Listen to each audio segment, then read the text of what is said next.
Robert Carlos DeLarge was born free in Aiken, South Carolina, in March of 1842.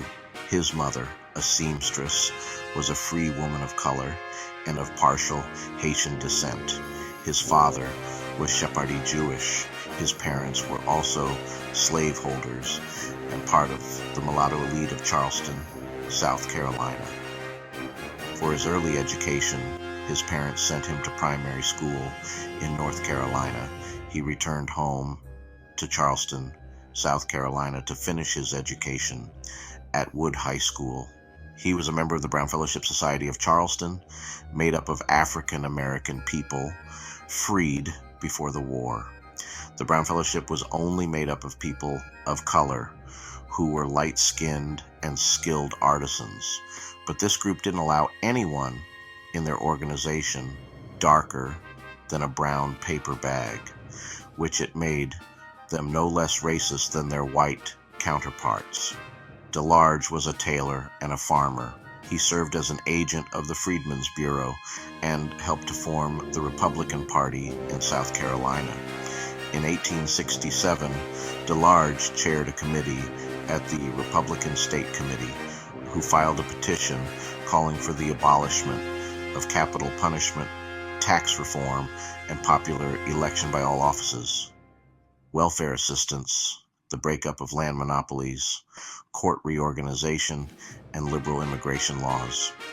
DeLarge's decision to be an establishing member of the Republican Party was a natural one. He shared their values of equality and justice, and they were determined to give black voices a vote. DeLarge quickly rose through the ranks of the Republican Party. He held several important positions in South Carolina.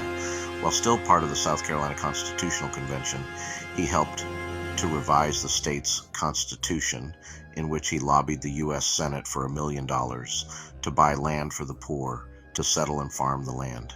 This convention was a pivotal moment in South Carolina's history, which not only helped poor whites, but also helped poor blacks. From 1868 and 1869, DeLarge chaired the Ways and Means Committee. He believed it was crucial for the advancement of African Americans. DeLarge dedicated himself to providing educational opportunities for freed people.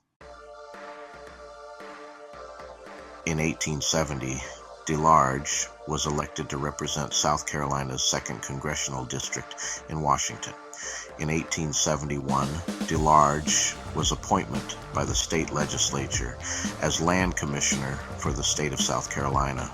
As land commissioner, DeLarge was falsely accused of land fraud, but was quickly cleared. On March 4, 1871, DeLarge began his term as U.S. Congressman. He fought for the rights of African Americans to vote and hold office. Unfortunately, DeLarge was not able to serve his full term in office because of false claims of election fraud by his Democratic opponent Christopher C. Bowen.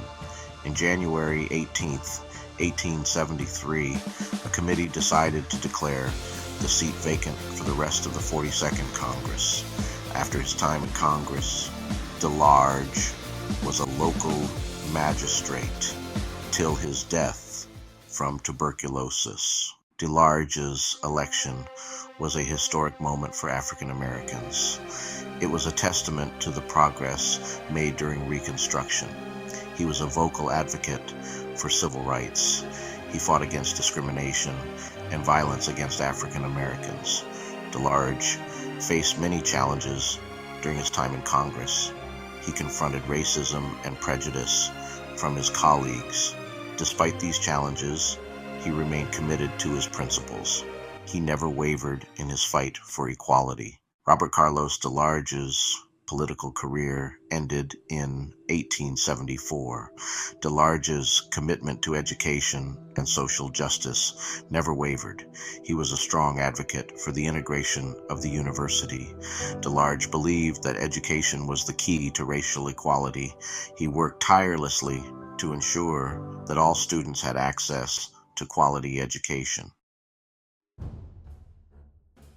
Robert Carlos DeLarge died on February 14th, 1874, of tuberculosis in Charleston, South Carolina. He left behind a legacy of service and activism. DeLarge was a pioneer in the fight for civil rights. He dedicated his life to advancing the cause of African Americans. His contributions to American society were significant. DeLarge is remembered as a courageous leader. He fought for equality during a tumultuous time in American history. His story is an inspiration to us all. It reminds us that we must never stop fighting for what is right. DeLarge's legacy continues to inspire generations of Americans. He is a reminder that even in the face of adversity, one person can make a difference. If you enjoyed learning about Robert Carlos DeLarge, please share this video, like, and subscribe for more stories of Black historical figures they don't talk about in school.